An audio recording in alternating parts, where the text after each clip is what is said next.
Aunt Jennifer's Tigers by Adrienne Rich, Class 12, Flamingo, the last of the poems for English in Class 12 and last of the poems in Flamingo, conveys a very big message. In fact, it won't be wrong if I say right at the beginning, brevity is the soul of wit.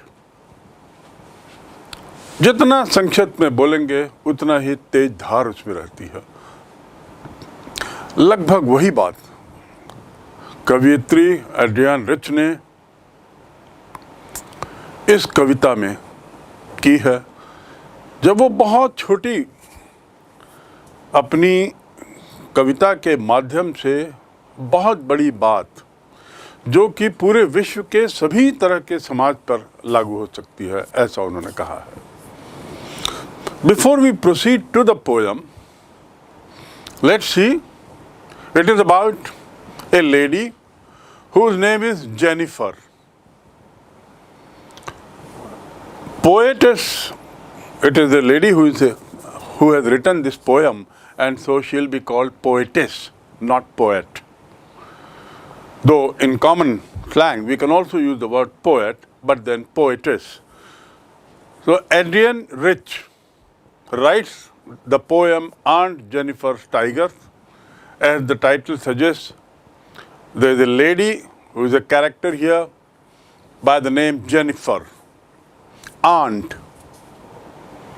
And about Jennifer's Tigers, the poem is written. आपको लग रहा होगा कि Jennifer नाम की महिला के पास tiger है, उसको लेकर एड्रियन रिच ने यह कविता लिखी है। और जेनिफर के बाद आप एक कॉमा देखेंगे, फिर एस देखेंगे, तो ये होता है जेनिफर का टाइगर।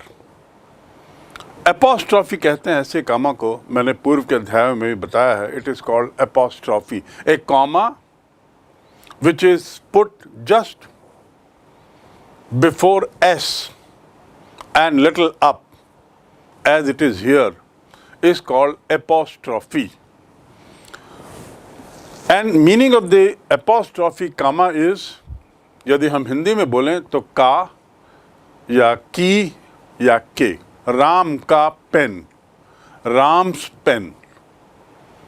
सीता के बाल, सीताज हेयर, HAIR हेयर, और SITA एपोस्ट्रॉफी S, तो का या की या के।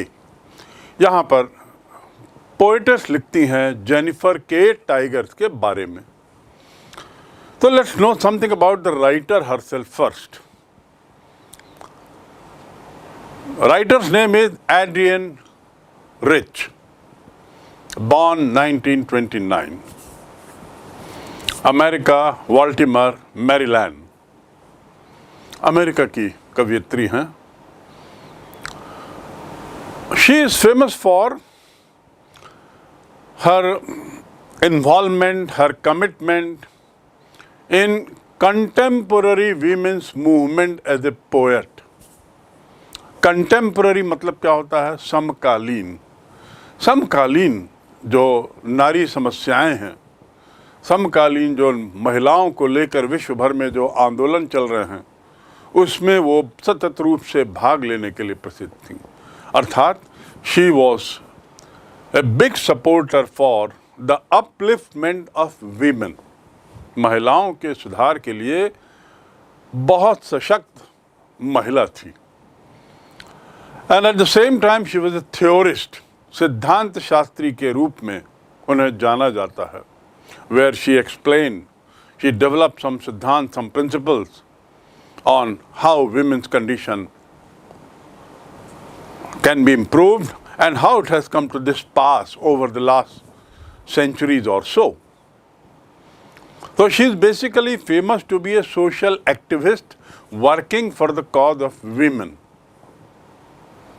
She has published 19 volumes of poetry and essays, apart from 3 collections of essays. 19 volumes of poetry, 19 ग्रंथ लिखे हैं और निबंध के 3 संग्रह। उन्हीं निबंधों में उन्होंने अपने सिद्धांतों को प्रतिपादित किया है। जैसा मैंने पहले बताया that she was a theorist, a very strong resistance to racism, militarism you can find in her writing. रंग भेद की नीति, सैन्यवाद के खिलाफ बहुत उन्होंने आवाजें उठाई, बहुत प्रतिरोध किया। रंग भेद की नीति,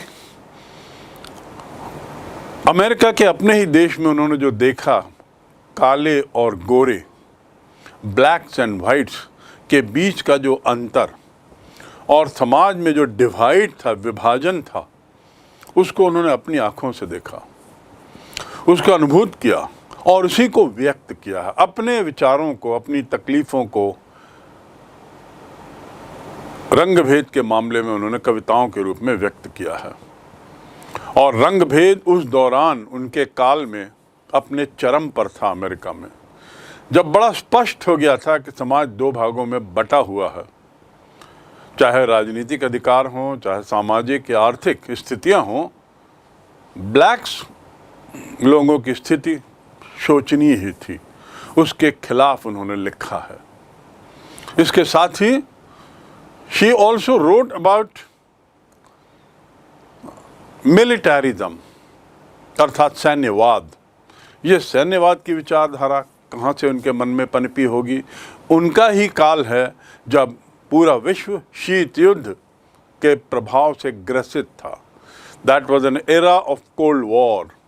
And so the impact of Cold War, the tension caused, the world becoming hotbed of military arms, countries spending money after money on military, that touched her heart. And at what cost? At the cost of improvement in the life of weaker sections, poor world. And so all his writing, they echo. उसमें से उसकी गूंज आती, eco माने गूंज, उसमें से उनकी गूंज है लगातार। अब ये आंट जेनिफर टाइगर्स क्या है? जैसा मैंने शुरू में कहा, ऐसा लगता है शीर्षक से कि ऐसे टाइगर्स की चर्चा करना चाह रही हैं, उस कविता में कर रही हैं जो जेनिफर आंटी का टाइगर हो। She addresses something else, a very harsh message by this story. क्या वो वास्तव में उस टाइगर कैप्टिव जो आंट जेनिफर का पालतू टाइगर होगा या उनकी गिरफ्त में होगा, ऐसे टाइगर की वो चर्चा कर रही हैं या इसके पीछे कुछ और मैसेज है? इनफैक्ट वो इस कविता के माध्यम से नारी की समस्याओं का विवरण करती हैं, नारी को होने वाली बाधाओं का विवरण करती हैं, नारी की जो शोचनीय स्थिति है दुनिया में, उस पर प्रहार करती हैं, उसको व्यक्त करती हैं, अभिव्यक्ति देती हैं। And she uses tiger as an example for that. So here we come with the poem Aunt Jennifer's Tigers by Adrienne Rich, an American poetess. Aunt Jennifer अर्थात महिलाएं। You imagine that by name Aunt Jennifer, the poetess means ladies, women folk in the world. The ring and the massive weight, शादी के बाद आने वाली कष्ट, यातनाएं, दिक्कतें. That is next symbol. She does not directly say कि ये सब दिक्कतें आएंगी, but she says the ring, the weight of the ring will be heavy on woman. जैसे ही महिलाओं की शादी होती है, उन पे वैवाहिक जिंदगी का दबाव आ जाता है। And the third symbol is the tiger. Tiger is the symbol of manhood, जो उछल कूद करता रहता है। दुनिया आए दुनिया जाए, कोई जिए कोई मरे, टाइगर अपना सतत रूप से बहादुरी दिखाते रहता है, निर्भय दिखता है, घमंडी रहेगा और उछल कूद करता रहेगा। टू प्रैंस माने उछल कूद करना। Look at that baby prancing so beautifully। उस बच्ची को देखो कितनी सुंदर से उछल कूद कर रही है। Oh, that girl is prancing around। वो लड़की उछल कूद कर रही है, छलांग लगा रही है। तो ये बहादुर कौन है? टाइगर किस चीज का प्रतीक है? जैसे aunt Jennifer is the symbol of womanhood, महिलाओं का प्रतीक हुई है। रिंग वैवाहिक जिंदगी का प्रतीक है। तो इस पोयम में टाइगर किसका प्रतीक है? पुरुष का, पुरुषों का। अर्थात पुरुष लोगों को कोई अंतर नहीं पड़ता, वैवाहिक जिंदगी हो, वो मर जाएं महिलाएं, लेकिन पुरुष लोग जो हैं वो इतने निर्मम हैं, इतने निर्दयी होते हैं कि वो निर्भय होकर उसी घमंड के साथ घूमते रहते हैं जैसे कि tiger. So this is an attack on domination of women or men over women। ये पुरुष समाज पर हमला है। ऐसा समाज जहां पर सभी जगह पुरुष हावी हैं और अकारण ही हावी हैं, फॉर नो रीजन। तो what is the summary of this poem? इस कविता का निष्कर्ष क्या है? जैसा मैंने आपको बताया, सिंबॉलिक रूप से पोएटेस कुछ कहना चाहती है बड़ी कटुआहट के साथ। क्योंकि पोएट भी एक महिला है, कवयित्री भी एक महिला है, उसे महिलाओं का दर्द मालूम है। She feels the pang of womanhood। महिला होने की जो तकलीफ़ों का उसने इस कविता में जिक्र किया है और बताने की कोशिश की है कि how women are ill treated in the society. महिलाओं के साथ कैसे समाज में बुरा व्यवहार होता है, और उस बुरे व्यवहार को किस रूप में बताया है? विवाह के बाद कैसे पति उनके साथ बर्ताव करता है, जिससे वो महिलाएं जो हैं वे विवाह के कड़वे अनुभव, विवाह के बाद की होने वाली यातनाएं, तकलीफ़ें, हस्बैंड के द्वारा किए जा रहे अत्याचार, पुरुषों के द्वारा किए जा रहे अत्याचार आदि को सहती हैं। और यही जो अंदर सहती हैं, इस सहने का परिणाम क्या है? घबराहट, हाथ का कांपना, कंपन। कंपन किस बात की ओर इशारा कर रहा है? घबराहट का। किस बात का घबराहट? किस बात की घबराहट? पुरुषों की के दबाव की घबराहट। So the summary of the poem is that the poetess want to tell that the world is patriarchal।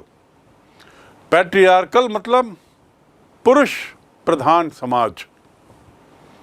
The world is patriarchal, पुरुष प्रधान समाज है। And in this world, males are like tigers। Whatever may happen in the family, it makes no difference to them। They are not scared। पेड़ के नीचे शिकारी हैं फिर भी नहीं डरते। पुरुष लोग ऐसा दिखाने की कोशिश करते हैं। They keep jumping around। In this patriarchal society, men have all the fun। They can roam about freely। They have no restrictions। कोई उनमें बंधन नहीं होता, कोई उनके लिए दिक्कतें नहीं हैं। पुरुष स्वतंत्र हैं, जंगल में कहीं भी घूम सकते हैं, दुनिया में कहीं भी, जंगल का अर्थ है दुनिया, किसी भी तरह की बाधाएं, बंधन नहीं है। On the other hand, women, the moment they get married, they are confined to many rules. जैसे ही महिलाओं का विवाह होता है वो बहुत सारे नियमों में बंध जाती हैं, उनको बांध दिया जाता है, बंधन हो जाता है. They are dominated by males because the world is male dominated society. दुनिया जो है वह पुरुष प्रधान समाज हो गया है. अफसोस इस बात का है, this poetess is, she is in a deep anger and she says, इतने वर्षों से पुरुष प्रधान समाज की बुराइयों की बात हो रही है. We are talking about a society which is male dominated and has many evils. लेकिन अंतर कुछ नहीं पड़ा है समाज में. पुरुषों की सोच अभी भी वैसे ही है जैसी पहले थी. आज भी वे महिलाओं को अपने से नीचे ही मानते हों. आज भी वे महिलाओं को बंधन में रखते हैं.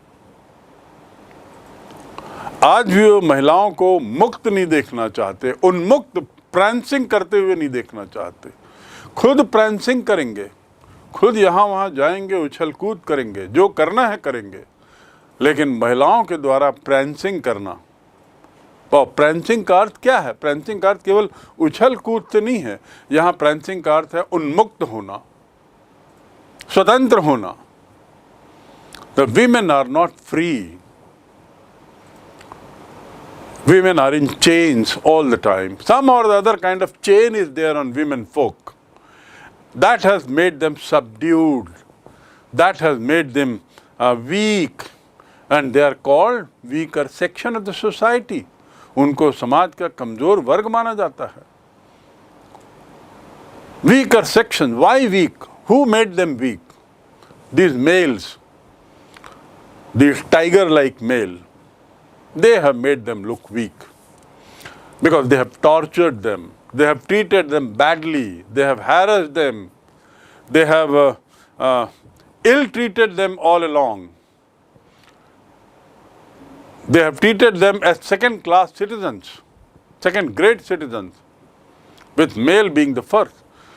No matter how bad males may be, but they are definitely superior to women. ऐसा आपने भी समाज में देखा है. पुरुष कितना भी बुरा क्यों ना हो, लेकिन उसकी पत्नी उससे भी बुरी मानी जाती है. चाहे वो शराबी पुरुष हो, चाहे निकम्मा पुरुष हो, चाहे आलसी पुरुष हो, चाहे गंदे चरित्र वाला पुरुष हो, किसी भी तरह की बुराई पुरुष में हो तो भी वह अपनी स्त्री से ऊपर ही माना जाता है.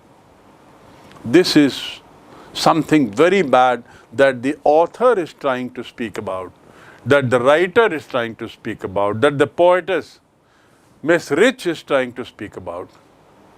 And as I told you right at the beginning, that the poetess has fought for the cause of women. Aunt Jennifer's tigers prance across a screen. Press करना यानी कूदना, उछल कूद करना, छलांग लगाना. Across a screen. What is that screen? In fact, right at the beginning, let me tell you that Aunt Jennifer जो है, she is making a, जिसको हम हिंदी में कहते हैं कढ़ाई करना. कढ़ाई कर रही हैं वो, एक कपड़े पर कढ़ाई कर रही हैं. और वो कढ़ाई में जो उनकी मुख्य डिज़ाइन है वो है टाइगर. यू कैन सी, जो हम लोग भारत में काफ़ी करते हैं, ये विश्व के सभी देशों में इस ढंग की कढ़ाई होती है, और वही वो कर रही हैं आंट जेनिफर. और उस कढ़ाई में इसमें एक रिंग रहता है लकड़ी का, जिसमें कपड़े को फंसा देते हैं और उसको खींच के टाइट करते हैं, and then you stitch on to it. This is what aunt Jennifer is doing. And the main picture, main image is of a tiger. So she is definitely not, the poet is definitely not talking about a real life tiger. Poet is definitely not talking about a tiger who might be captive at the hands of Aunt Jennifer. No. Poet is talking about an artificial tiger being made out of threads on a piece of cloth, and that piece of cloth is being called a screen. उस कपड़े के टुकड़े को screen कहा है poets ने. तो Aunt Jennifer's tigers prance across a screen. उसमें टाइगर को कैसा दिखाया गया है? छलांग लगाते हुए, कूदते हुए, एज इट इज हियर. वो कूद नहीं रहा है रियल लाइफ में, पर कूदते हुए उसको दिखाया गया है. ब्राइट टोपाज, ब्राइट टोपाज अर्थात पुखराज. पुखराज क्या होता है? एक तरह का कीमती पत्थर, पीले रंग का पत्थर, येलो कलर, लेकिन ब्राइट, तेज रंग है उसका. Bright topaz, denizens of a world of green. Denizens मतलब क्या? निवासी, जंगल के निवासी. Denizens, denizens of the forest. Bright topaz, denizens of a world of green. ऐसे टाइगर को जो हरे भरे जंगल का निवासी है, ऐसे टाइगर को उस चित्र में उछलते छलांग लगाते हुए दिखाया गया है. वर्ल्ड ऑफ ग्रीन, हरा भरा, हरी भरी हरियाली से घिरा हुआ जंगल. डेनिजन्स माने निवासी, रहने वाला. कौन रहने वाला जंगल का? Tiger. They do not fear the main beneath the tree. They means here the tiger. Tiger जो हैं वो बीनीथ द ट्री, पेड़ के नीचे. बीनीथ माने नीचे. A bottle is lying beneath the table. Kindly pick up. My water bottle is lying beneath the table. Table के नीचे मेरी बॉटल रखी है, उसे दे दे. Beneath the tree means पेड़ के नीचे. They do not fear. वे नहीं डरते. टाइगर के कैरेक्टर का डिस्क्रिप्शन हो रहा है. पहला डिस्क्रिप्शन हुआ जंगल में जो रहते हैं, denizens of the world of green. उसके पहले एक डिस्क्रिप्शन हुआ छलांग लगाते हुए, the prancing tigers. Now the third characteristic और विशेषता, characteristic बने विशेषता. They do not fear the men beneath the tree. वे पेड़ के नीचे रहने वाले,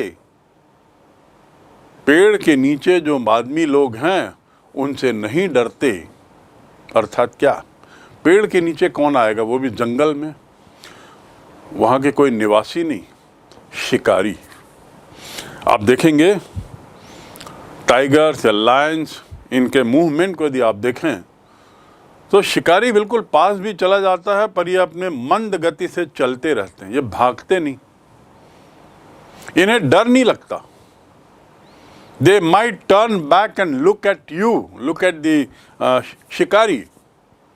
जो शिकार करने आया हो उसको देखने के लिए भले थोड़ा मुड़ जाएं, लेकिन जो चाल है वो वही मस्त रहती है. अलमस्त तरीके से वो चलते रहते हैं.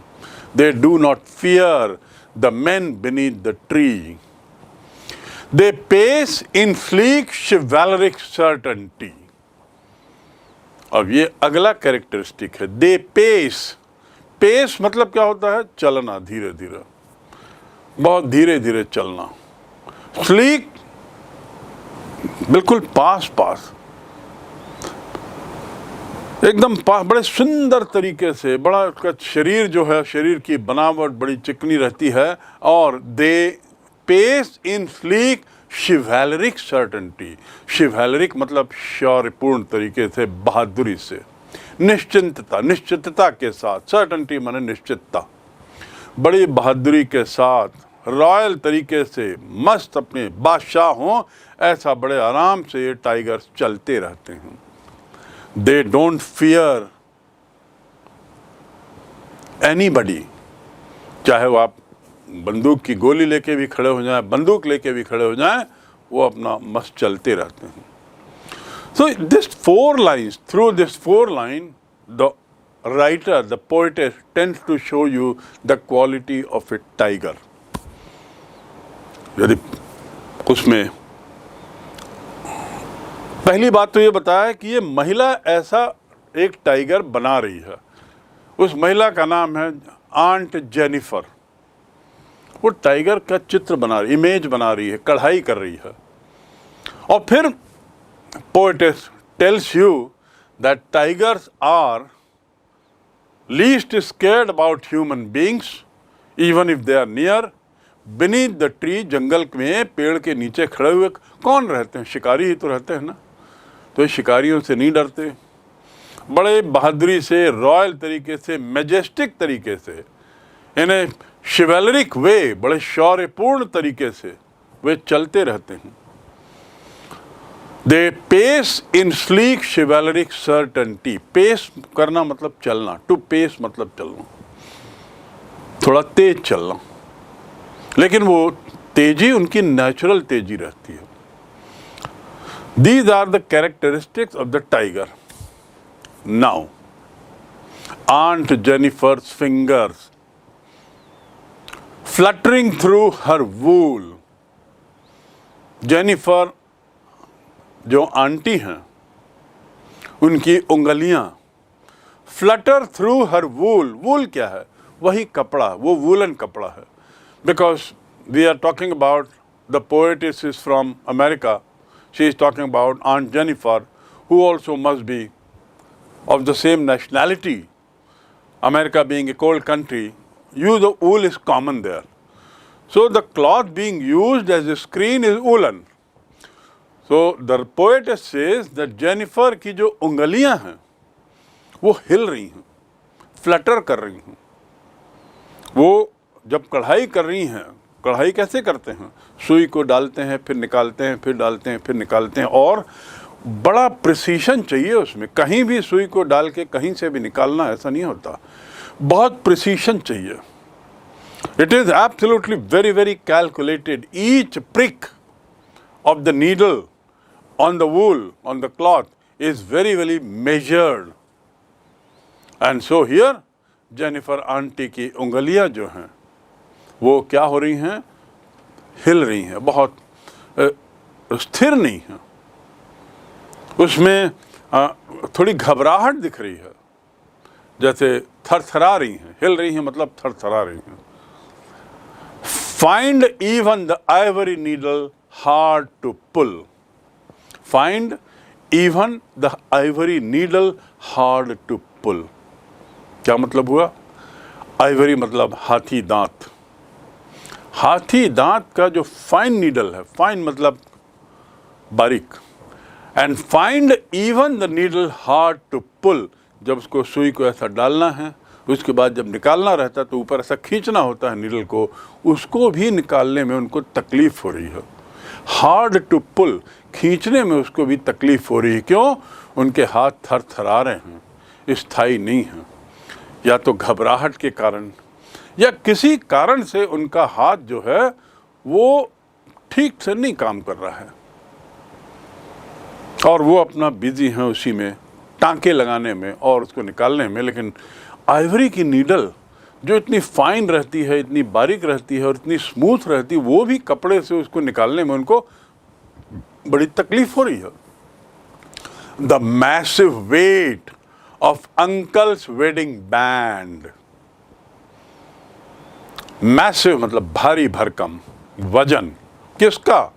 अंकल का। अंकल कौन हुए? आंट जेनिफर के हस्बैंड, उनको पोएटिस ने अंकल कहा है, और इसीलिए कैपिटल में यू है। अंकल का U is in capital. The massive weight of uncle's wedding band. What is a wedding band? Wedding माने विवाह। विवाह का बैंड जो होता है, पट्टा।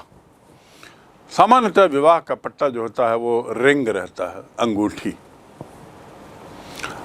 अब पोएट को देखिए क्या कह रही हूं। पोएट कह रही हैं, massive weight of uncle's wedding band. ये क्या अंगूठी का वजन बहुत होता है क्या? या यदि मैं कमर बंद जैसे पट्टे की भी बात करूं तो क्या पोएट उसको भारी बोलेगी? पर यहाँ पोएटस ने कहा है कि भारी वजन है। किसका? उस रिंग का वजन बड़ा भारी पड़ रहा है। मानो उसके हाथ इसीलिए कांप रहे हैं क्योंकि वो शादी का जो रिंग है, विवाह का जो रिंग है, उसका वजन बहुत लग रहा है उसको। Sits heavily upon Aunt Jennifer's hands। हाथ में ये जो भारी वजन है वो उसके ऊपर बैठा हुआ है। आप सोच रहे होंगे पोएटिस कौन से अंगूठी की बात कर रही है जो इतना भारी है कि हाथ नहीं चल पा रहा है? ऐसा नहीं है। There is something hidden meaning. इसके भावार्थ को हमको समझना होगा। तो before I proceed again, first 4 lines are about the tiger and its characteristics. Tiger के बारे में है और इसकी विशेषताएं के बारे में। पहली 4 पंक्तियां, कैसे चलता है, कैसा बहादुर है, कितनी शानदार उसकी चाल है, बड़े झुंड में बड़े शानदार तड़ता है, किसी से भी डरता नहीं, निडर है, शिकारी से भी नहीं डरता और मस्त छलांग लगाता है, जंगल का राजा है, डेनिजन्स ऑफ द ग्रीन, शौर्य दिखाई देता है। ये पंक्ति आपको याद रखनी होगी कि टाइगर के माध्यम से कवयित्री ने कुछ क्वालिटीज की चर्चा की है। टाइगर को अब आप दरकिनार कर सकते हैं। You can keep the tiger aside and just remember and imagine the qualities that the poetess has highlighted in this poem. आपको वो क्वालिटी को आपको थोड़ा दिमाग में रखना होगा जो कवयित्री ने इस कविता की प्रारंभ की 4 लाइनों में बताई हैं, विशेषताओं को। The next 4 lines are about Aunt Jennifer, that she is doing something. She is making this animal drawing, कढ़ाई कर रही हैं वो। लेकिन ऐसा करते हुए उनके हाथ कांप रहे हैं, उंगलियां कांप रही हैं। एंड देन पोएटेस सेज कि शायद ये उंगलियां वेडिंग रिंग के वजन के कारण कांप रही हैं। वेडिंग रिंग जो उसके हस्बैंड ने उसको पहनाया होगा विवाह के समय। हमारे समाज में भी ये कस्टम है कि विवाह की सुनिश्चितता के लिए before marriage exchange of wedding rings होता है। 7 फेरे और वेडिंग रिंग को देना, पहनाना, ये विवाह पूरे होने की प्रक्रिया की निशानी है। So the poetess here in the second 4 lines, she is talking about what the woman is doing and how she is doing. एक और टाइगर ना शानदार मस्त चाल में कूदता हुआ दिखाई दे रहा है जो बना रही है, दूसरी ओर वही महिला अपनी उंगली नहीं चला पा रही है। और फिर उसमें कहता है शायद उसकी जो अंगूठी है वो उसके उंगली पर बहुत भारी तरीके से बैठी है, अर्थात भारी पड़ रही है।